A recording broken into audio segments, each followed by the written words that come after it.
Young female farmer is rejected by an ambitious man. They wanted to buy her land. She offered them a lesson. Behind the calloused hands and straw hat was hidden a global strategist, and when the helicopter arrived, there was no doubt the future of Montana was in good hands. Welcome to the channel. Before we begin, hit like and subscribe so we can keep creating stories like this. The Montana sun fell mercilessly on the wheat fields as Hope Ramirez adjusted her straw hat to protect herself from the scorching heat. Her hands, calloused from years of working the land, caressed the pointed leaves with the delicacy of someone who knows the true value of what they touch. At 30, Hope had transformed her grandmother Martha's modest inheritance into a small, productive paradise that many ignored, but that fed more than 15 families in the region. Miss Hope, the folks from the cooperative called. They say this month's production exceeded all expectations, informed Tommy, an 18-year-old who had worked with her since childhood. Hope smiled discreetly. Her organic farming project, hidden in this corner of Montana, was beginning to bear fruit that even she hadn't imagined. But she preferred to maintain a low profile. In this land, drawing attention rarely brought good things. "Thanks, Tommy. Tell them I'll stop by tomorrow to check the numbers," she replied, while observing the horizon, where the mountains were outlined against an intensely blue sky. What Hope didn't know was that, less than 30 miles from there in a luxurious hotel in Bozeman, Richard Vance impatiently struck the mahogany table in the boardroom. Impeccably dressed in a custom-made suit, the executive from Mountain Vista Developments reviewed the documents in front of him with a calculating expression. "Are you telling me that a simple farm girl is the only obstacle to our luxury ecotourism project?" he asked with a smile that didn't reach his eyes. His assistant, Jack Mendoza, uncomfortably cleared his throat. "Technically, Mr. Vance, Miss Ramirez is the legal owner of 60 strategic acres. Without her land, the project is fragmented." Richard stood up and walked to the large window that offered a panoramic view of the historic city. A graduate with honors from Harvard University and with an MBA from Stanford, he was accustomed to getting what he wanted. At 42, he had climbed the ladder to become the expansion director of Mountain Vista Developments, and this project in Montana was his ticket to the vice presidency. "Prepare the car. Let's visit this." "Hope," he pronounced her name with barely disguised disdain. "Everyone has a price, Jack. We just need to find the right one." The road to Hope's property gradually transformed from asphalt to dirt. Richard's luxury SUV raised clouds of dust that adhered to the shiny bodywork, like a presage of what was to come. Beside him, Jack nervously reviewed the documents for the initial offer. "Mr. Vance, perhaps we should have made an appointment. According to locals, Miss Ramirez doesn't receive business visits without notice." "Rules are made for those who cannot break them, Jack," replied Richard with the confidence of someone who has never heard a definitive no. When they arrived at the property entrance, they were surprised by what they saw. Far from the rustic farm they expected, they found a perfectly organized operation. Rows of blue wheat extended in perfect symmetry, alternating with plots of diverse crops in a polyculture system that Richard, despite his ignorance of agricultural topics, could recognize as sophisticated. Hope saw them coming from afar. The luxury vehicle stood out like an anomaly in the rural landscape. She wiped her hands on her apron, removed her hat, and walked firmly toward the entrance. She didn't like surprises, much less when they came in vehicles that cost more than her annual production. "Good afternoon," she greeted with distant courtesy when the two men descended from the vehicle.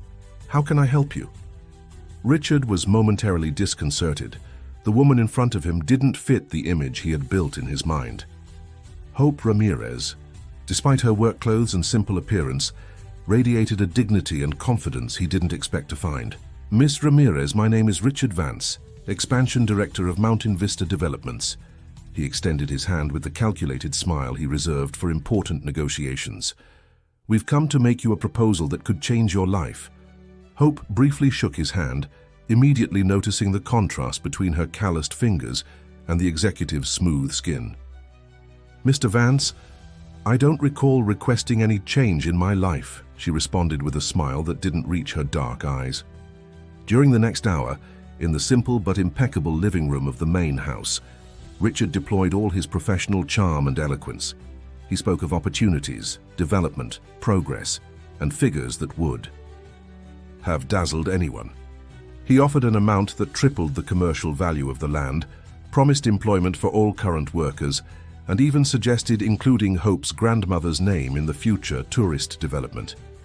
Jack observed the scene with growing discomfort. There was something in the serene gaze of that woman that told him they were wasting their time. When Richard finished his presentation, the silence extended for several seconds. "Your offer is generous, Mr. Vance," Hope began, looking him directly in the eyes. "But this land isn't for sale. Not today, not tomorrow, not ever." Richard's smile froze. "Miss Ramirez, I don't think you understand the magnitude of what I'm offering. We're talking about a sum that would allow you to live comfortably for the rest of your life." "I perfectly understand the magnitude of your offer, Mr. Vance," she responded calmly. "What you don't understand is that some things don't have a price. This land is one of them."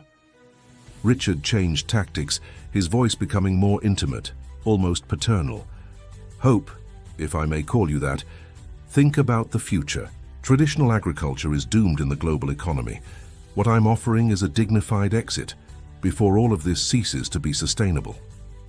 A barely perceptible smile appeared on Hope's lips. "I appreciate your concern for my future, Mr. Vance, but I assure you that I have it quite clear. And now, if you'll excuse me, I have work to do." She rose with natural grace, ending the meeting. Richard, unaccustomed to such an outcome, stood up stiffly, a spark of irritation shining in his eyes. "Reconsider," he insisted, leaving a card on the table. "My offer is open for 2 weeks. After that, the conditions might change." Back in the car, as they drove away on the dusty road, Richard hit the steering wheel in frustration. Who does she think she is? A simple farm girl rejecting the offer of her life? Jack looked out the window toward the property they were leaving behind. "I don't know, boss.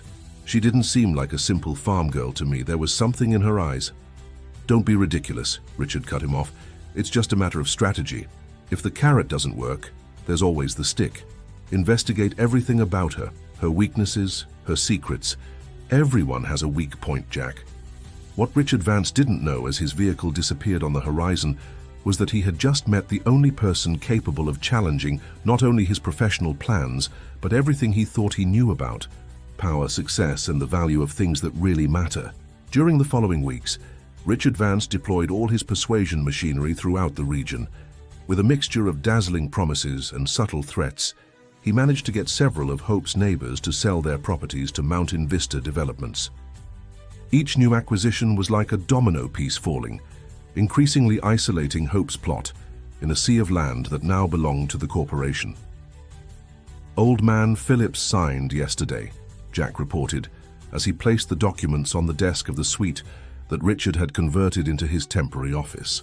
"With this, we now have 80% of the area we need for the project." Richard smiled with satisfaction, marking another section on the map covering the wall with a red marker. Only an irregular hole remained in the center. Hope Ramirez's property. "Perfect. Miss Ramirez must be feeling the pressure. It's time to pay her another visit." But Hope was far from feeling cornered. In the small office located at the back of her house, she typed rapidly on her laptop, finalizing a presentation that she had to send that same afternoon. "Lucy, did you check the export numbers to Europe?" she asked a young woman working at the adjacent desk. "Yes, Hope. They increased by 15% compared to the previous quarter. The international organic certification is bearing fruit." Hope nodded, satisfied. What Richard Vance didn't know was that the simple farm girl was running a sophisticated operation that had revolutionized organic wheat production in the region. Her project, Montana Roots, not only produced raw materials for high-end artisanal products, but had created a fair trade system that directly benefited dozens of small local producers. The sound of an approaching vehicle interrupted her thoughts. Through the window, she immediately recognized Richard's luxury SUV. "Our friend from the city has returned," she commented ironically. "Lucy, save those documents and tell everyone to maintain the discretion we agreed on." This time, Richard came alone. His face showed the confidence of someone who believes they hold all the winning cards. "Miss Ramirez, I see your property remains as picturesque as ever," he greeted with studied cordiality. "And I see you remain as persistent as ever, Mr. Vance," she replied, inviting him to the porch where she had arranged 2 rocking chairs. Richard observed the gesture with surprise. The first time she had maintained a professional distance. This apparent rapprochement seemed like a positive sign to him.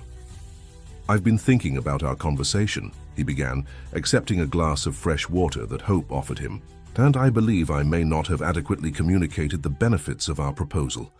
Hope looked at him patiently, like someone listening to a stubborn child. "You communicated it perfectly, Mr. Vance. Our priorities are simply different." "Your neighbors don't think the same," he replied with a hint of arrogance. "Old man Phillips, the Martinezes, the Sullivan family, they've all seen the opportunity and taken it." A shadow of sadness briefly crossed Hope's face, but was quickly replaced by determination. "Everyone decides according to their conscience and their needs, Mr. Vance. I don't judge them."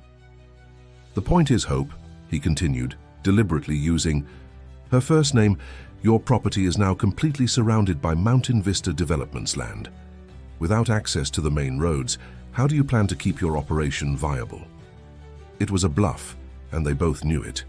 American laws guaranteed right of way, but Richard was betting that she didn't know the legal details.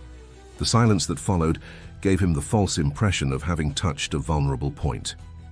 "I'll tell you what we'll do," he proposed in a soft voice, leaning toward her. "I'll increase the offer by another 20%. Include a consultant position in the new operation so you can remain connected to this land and guarantee that—" "Are you married, Mr. Vance?" Hope interrupted him with a seemingly out-of-place question. Disconcerted, Richard took a moment to respond. "Divorced. Why do you ask?" "Just curiosity," she answered with an enigmatic smile. "I wonder what kind of man exists behind the executive. Something—" In her gaze made Richard feel strangely exposed, as if she could see through the facade he had carefully built over the years. For the first time, he found himself truly contemplating the woman in front of him. Her intelligent eyes, the grace with which she moved, the quiet strength she emanated. "I'm not as bad as you think," he said quietly, surprising himself with the need to justify himself. "I'm just doing my job." "I never said you were bad, Mr. Vance. Just that perhaps you're following a path that won't lead you to where you really want to go." Something in those words deeply disturbed him. Before he could respond, the sound of an approaching helicopter interrupted the conversation.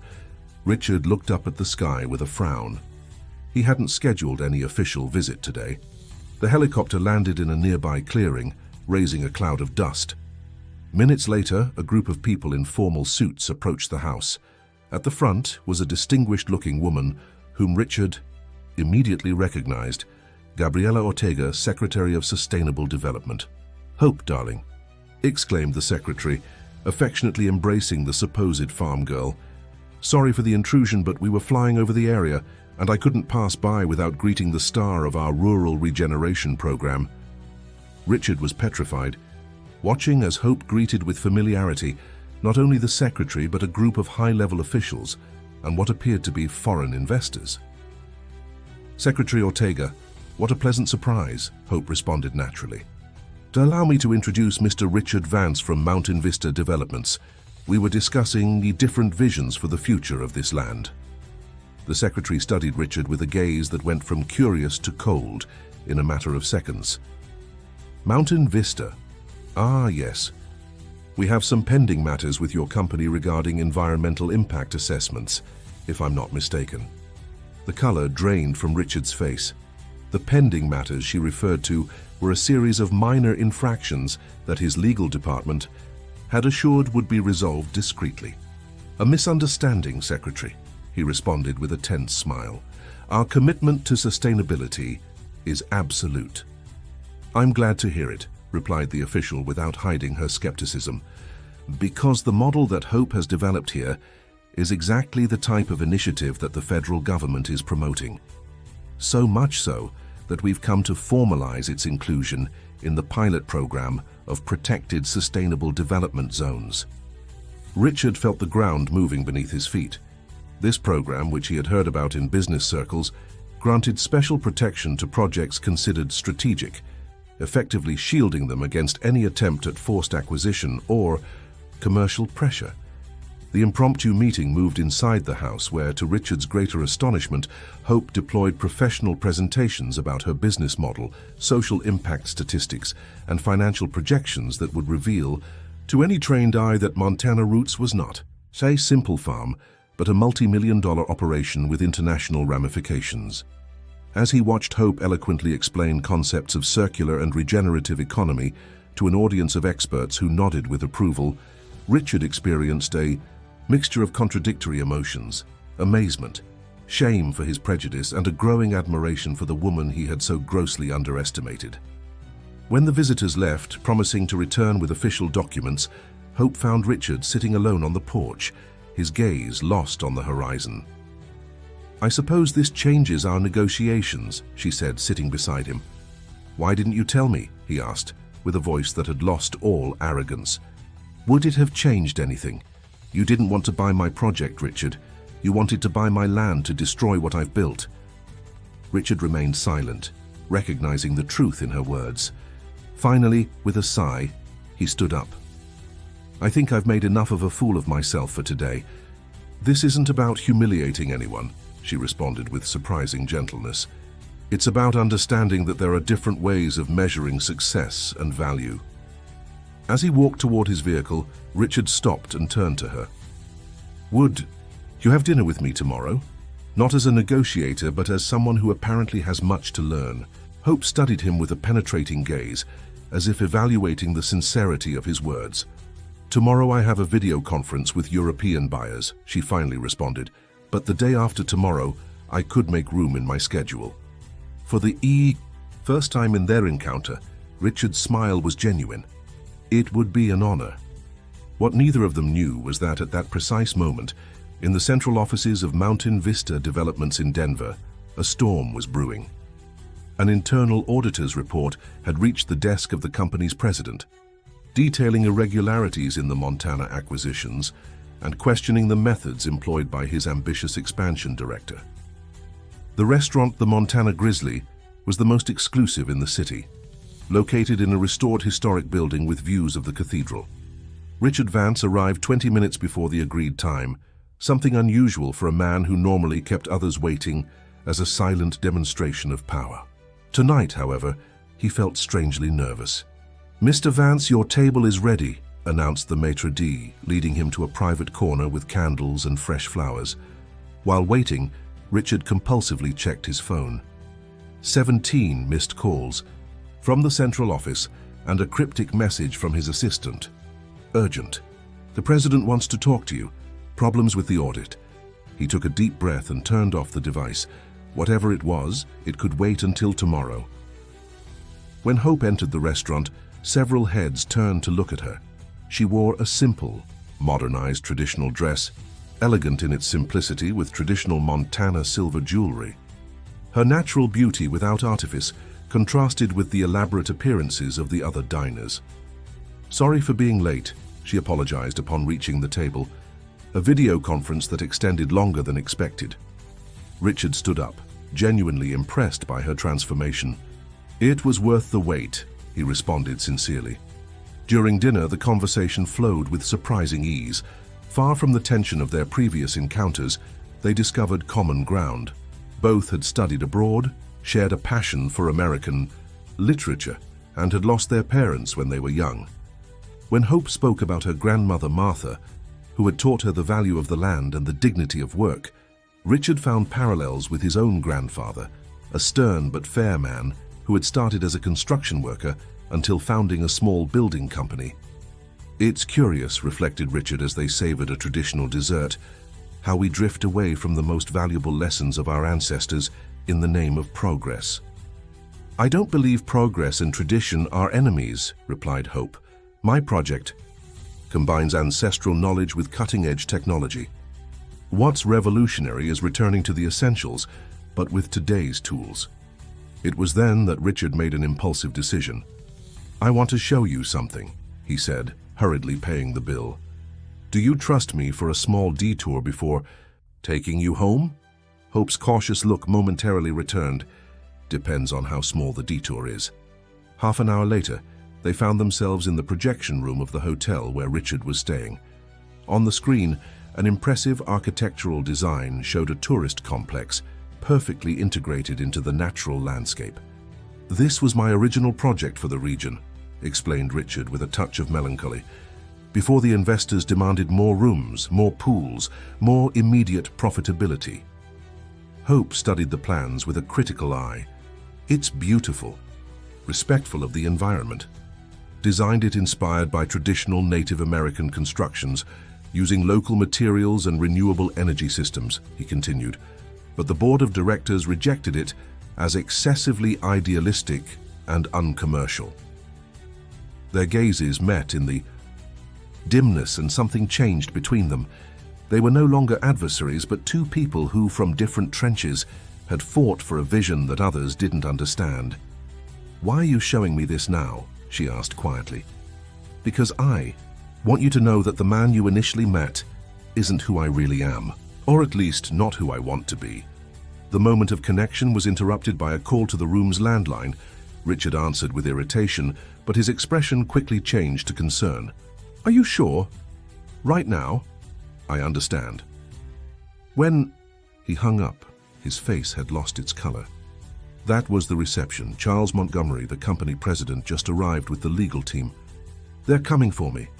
"What's happening, Richard?" asked Hope, alarmed. Before he could respond, the door opened. A man in his 60s, with the unmistakable air of authority that power grants, entered, followed by two men with briefcases. "Richard," he said with an icy voice, "how appropriate to find you here hiding while the company faces a crisis because of you." "Charles, I can explain." "Explain what?" "The irregularities in the Montana contracts, the pressure methods on the owners, or perhaps the hidden commissions. You've been collecting?" Hope observed the scene with growing discomfort. She made a motion to leave, but Richard gently took her hand. "Stay, please. I have nothing to hide." Charles Montgomery then noticed Hope's presence. "Miss, excuse the interruption. This is a private company matter." "Miss Ramirez is directly involved," intervened Richard. "She is one of the owners I refuse to pressure unduly against your explicit orders." A tense silence fell over the room. Finally, Charles turned to Hope. "Ramirez? The one with the organic wheat project?" Hope nodded with dignity. "The same." "Interesting," murmured the businessman, evaluating her with new attention. "I've heard about your operation. Impressive. I must admit, what you haven't heard, Charles," continued Richard with renewed confidence, "is that the federal government just included her project in the Protected Zones program. Any attempt at forced acquisition would be not only illegal, but suicide for the company's reputation."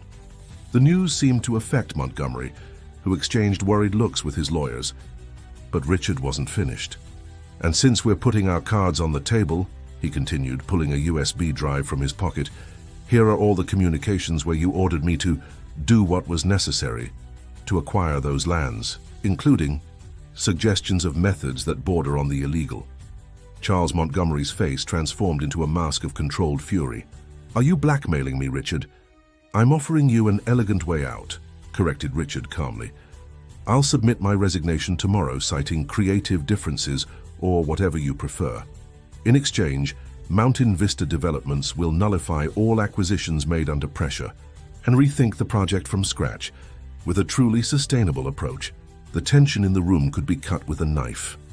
Finally, Charles Montgomery let out a dry laugh. "You were always too smart for your own good," he said, adjusting his tie. "You have until tomorrow to submit your resignation and clear out your office." After that, this conversation never happened. When the door closed behind Montgomery and his lawyers, Richard collapsed in a chair, the weight of what had occurred falling on his shoulders. "You just gave up your career," said Hope, impressed by what she had witnessed. "Why?" Richard looked at her with a tired smile. "Let's say I met someone who reminded me that some things are more important than a title or an annual bonus." 6 months later, the Montana Valley was preparing for the grand opening of the Montana Roots Agroecological Innovation Center. Under a huge canopy that combined traditional textile techniques with solar technology, more than 200 people gathered for the event, including local producers, officials, investors, and international journalists. Hope, dressed in a traditional Montana outfit, proudly observed the stage where she would soon give her speech. Beside her, Richard nervously adjusted his tie, still not completely comfortable in his new role as Director of Sustainable Projects for the Foundation. "Relax," she whispered to him, fixing his knot. "You'll do well. You're the star here," he replied with admiration. "I'm just the redeemed ex-corporate guy who was lucky enough to cross your path." "You are much more than that, and you know it," she answered, her gaze softening as it met his. "Your experience in the business world was crucial for structuring the expansion. We wouldn't have gotten that international funding without you." In the months that had passed since that night at the hotel, Richard had experienced a profound transformation. After his resignation, he had spent weeks touring Montana communities, listening to stories, learning from local traditions, and for the first time in his adult life, reconnecting with values he had abandoned in his corporate ascent. When Hope offered him the chance to join her project, contributing his financial experience and international contacts, he accepted without hesitation. Working together, they had expanded Montana roots until it became a social enterprise model that was beginning to be replicated in other regions of the United States. And in the process, something else had blossomed between them. A connection that transcended the professional, based on mutual respect and the complementarity of their talents and visions. "It's time," announced Lucy, now the operations director, approaching them. "Everyone is ready." As they walked toward the stage, Richard discreetly took Hope's hand. "Whatever the future holds," he murmured, "I'm glad to build it by your side." Under the bright Montana sun, before an audience that represented the union of tradition and innovation, Hope began her speech. "Welcome to a dream that began in the heart of my grandmother Martha, and that today, thanks to the collaboration of many, has become a reality that transforms lives." From the front row, Richard observed her with admiration, thinking about the long road traveled since that first encounter. He had arrived seeking land to build an ephemeral empire and had found instead deep roots that now anchored his own life to something much more meaningful and lasting.